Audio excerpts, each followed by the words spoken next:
इंशाअल्लाह ताला जितने चैलेंजेस हैं उतना ही बड़ा हमारा इरादा है, नीयत है कि उन चैलेंजेस से पंजाब को, पाकिस्तान की आवाम को हम रिलीफ दें, मेहनत के साथ, अच्छी नीयत के साथ, सलाहियत के साथ इंशाअल्लाह ताला। और पंजाब के आवाम आज घर वापस आए हैं, उनको घर वापस आने का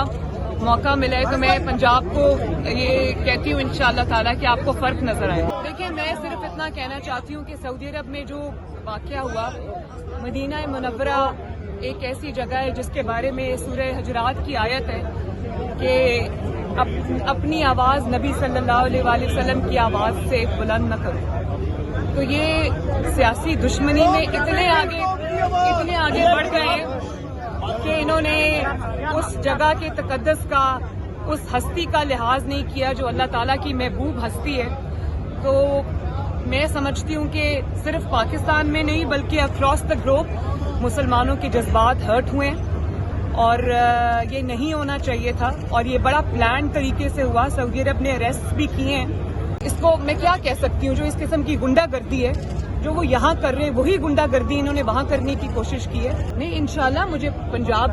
जिसको पंजाब स्पीड कहते हैं, अब वो पंजाब स्पीड पंजाब से निकल के पाकिस्तान स्पीड बन गई है और मुझे पूरी उम्मीद है इंशाअल्लाह ताला शहबाज शरीफ जैसा एडमिनिस्ट्रेटर, उन जैसा वजीर आजम जो सलाहियतें उनमें हैं, जिस तरह वो मेहनत करते हैं, जिस तरह वो 5 बजे उठ के अपने काम पे आ जाते हैं और रात गए तक काम करते रहते हैं, तो इंशाअल्लाह ताला वो बहुत जल्द इन जो भी चैलेंजेस हैं उन पे काबू पा लेंगे और इंशाअल्लाह पाकिस्तान के अवाम को गवर्नेंस में और बाकी सब मामलात में बेहतरी।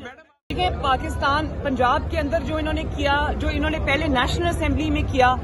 ये जो पीटीआई और इसके साथ ये जो जितने भी लोग हैं, ये जोकरों की हुकूमत है।